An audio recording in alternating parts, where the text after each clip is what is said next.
Welcome to Rebuilding Rob, the podcast, the show that is dedicated to the relentless pursuit of building a more perfect man.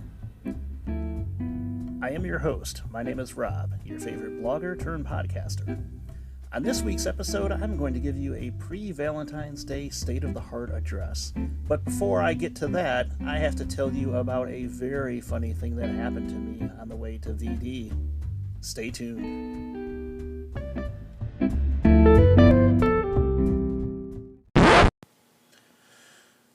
So after work this afternoon, I get this text message from X2. She says to me, "Did you date a woman that goes by Megan on Facebook? She's a horrible person." Now, Megan isn't the person's real name.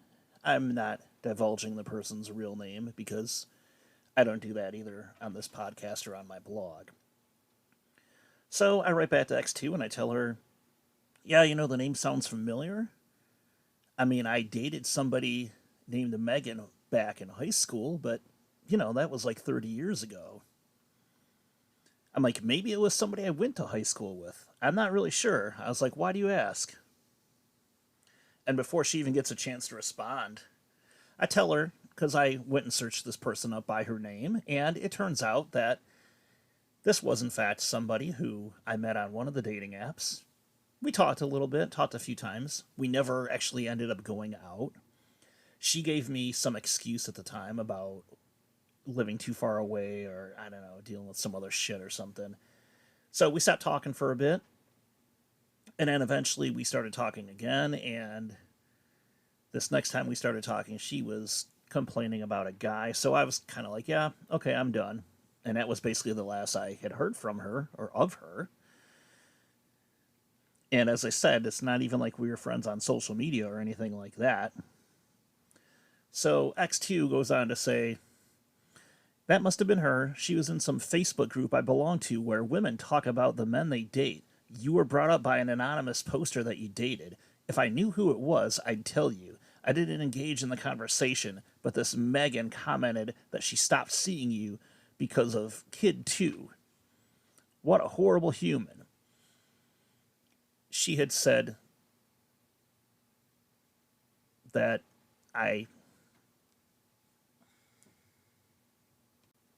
So X2 goes on to say, that must have been her. She was in some Facebook group I belong to where women talk about the men they date. You were brought up by an anonymous poster that you dated.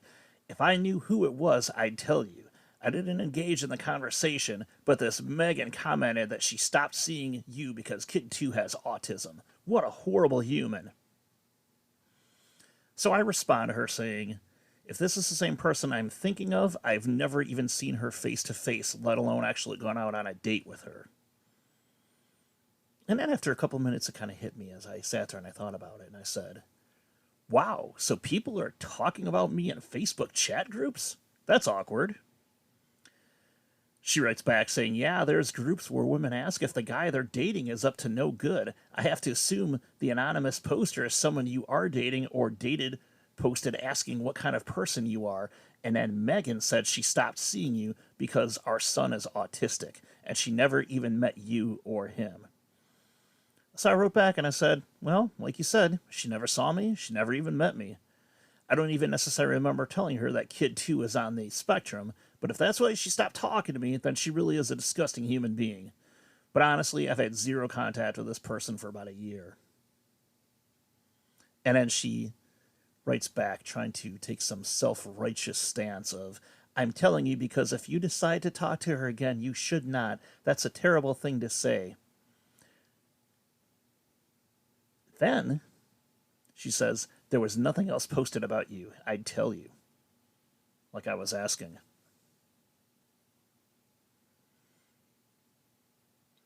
And I went on to say, yeah, that is a horrible thing for her to say, absolutely. And if that's somebody's reason for going out with somebody or breaking off contact with somebody, honestly, she was too chicken shit to say that to my face.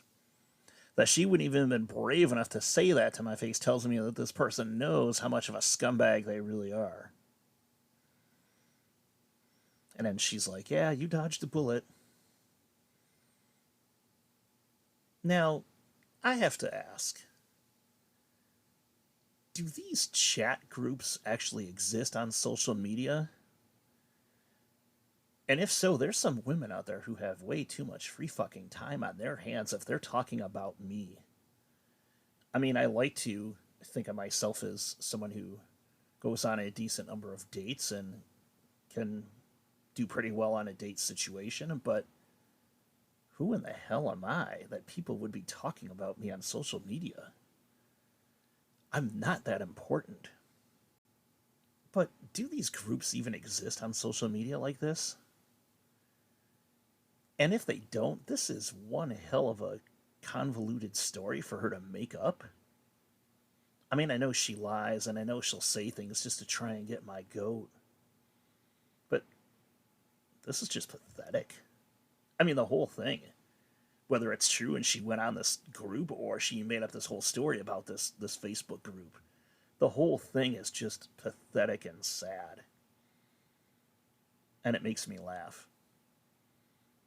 I kind of wish I was shooting video right now because you guys would see me doing my proud, stoic, braggadocious pose. I'm just going to pause for a minute. I'm not going to say anything, and I'm just going to make my pose.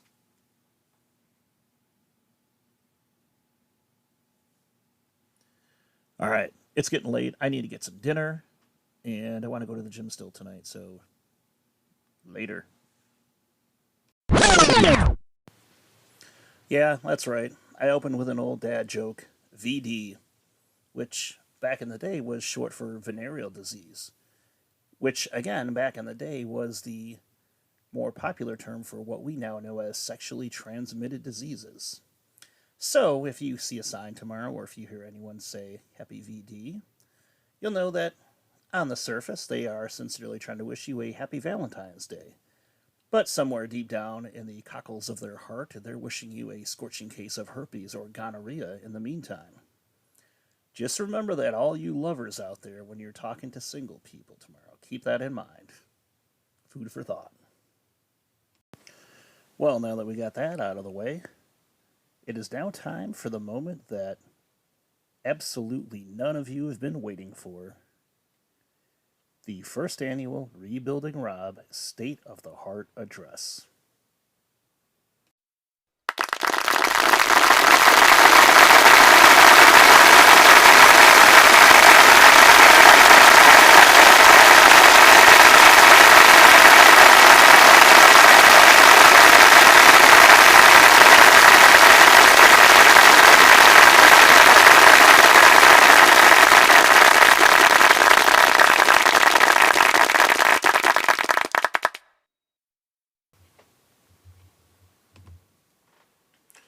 Members of the podcasting community, the blogging community, to the misanthropes, the divorcees, the misogynists, the misandrists, the committed bachelors and bachelorettes, and last but certainly not least, my fellow lonely hearts.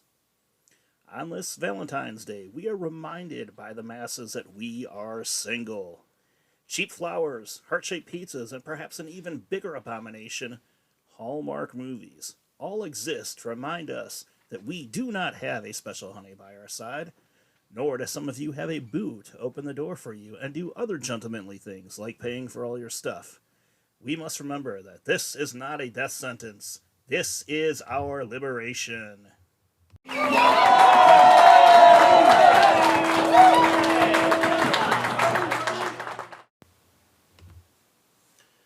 Some of us are single by choice. Some of us have retired from the game.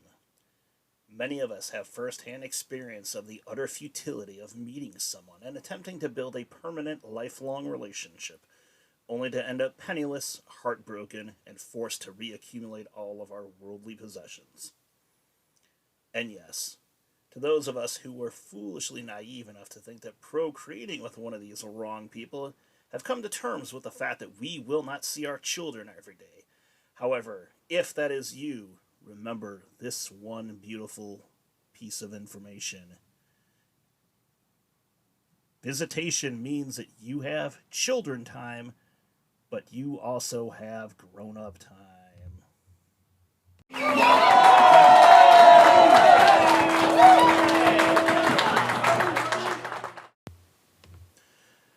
question for my fellow singles. Guess what you're doing on Valentine's Day? Answer: whatever you damn well please. Instead of wasting your money on someone who probably won't be around in a couple of years anyway, treat yourself.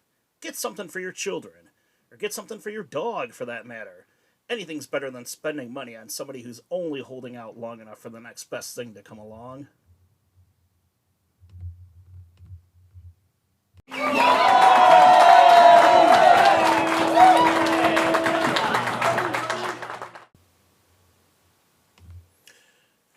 Do I sound enough like a politician to you? Am I inspiring you? Am I motivating you? Am I encouraging any of you to bask in your singularity? Tomorrow is Valentine's Day, of course, and to be honest, this might be the most content I've ever been going into a Valentine's Day. This is certainly the most happiest I've ever been about being single on Valentine's Day. I'm not feeling any anxiety about buying the right gifts, about not spending enough money, about not taking my lady friend to a fancy enough restaurant. I have to say, it feels good.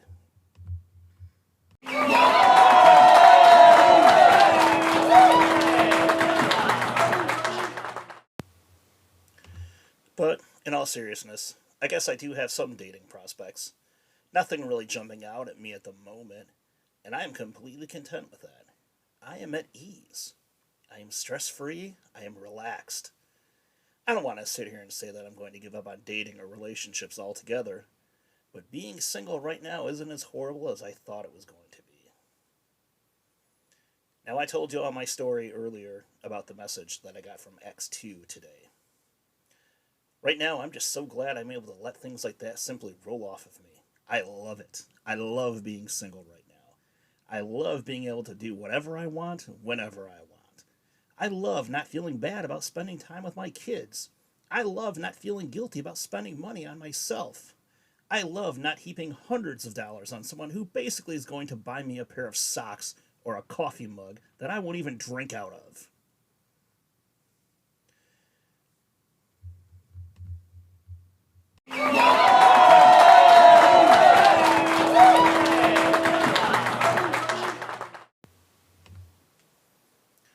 You know, Whitney Houston once sang, "Learning to love yourself is the greatest love of all." And right now, I can't believe that I'm actually agreeing with that dead crackhead tonight, but here I am. We laugh when we hear women talk about focusing on me and working on myself, but the truth is, when you are single, anything is possible. And I mean anything.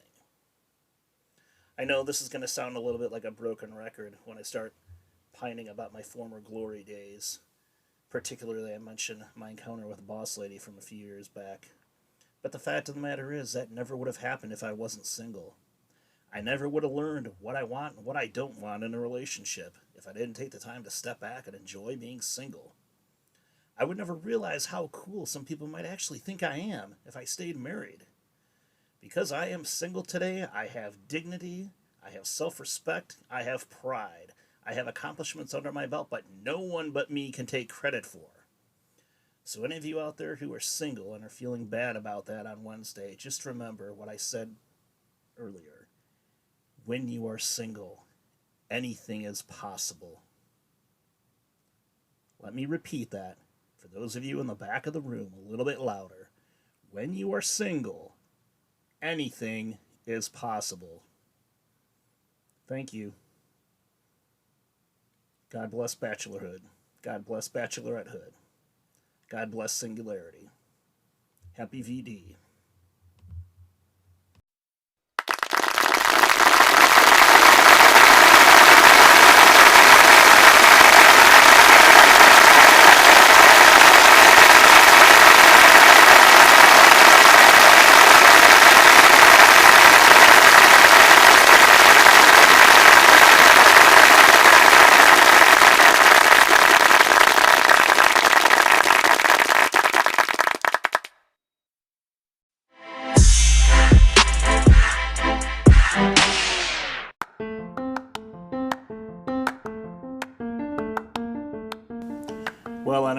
but I feel ready and energized and motivated and excited going into Valentine's Day tomorrow, don't you think? With that, we are going to wrap up this week's episode of Rebuilding Rob, the podcast. Tune in next week when we will be revisiting a classic story from my blog that I tentatively call It's in the Cards. In the meantime, I would like to thank you for stopping in and spending a little time with my podcast today. I understand that you have many listening options online, so I do appreciate the time. Also, this podcast is currently available on Spotify for podcasters. Feel free to check out our homepage, leave a brief voice message, tell us what you think of the show. And as always, you can check out my latest exploits on my blog at www.rebuildingrob.com. Again, this podcast is also available on YouTube Music and Amazon Music. Until next week, this is your favorite blogger turned podcaster. My name is Rob, saying happy VBA.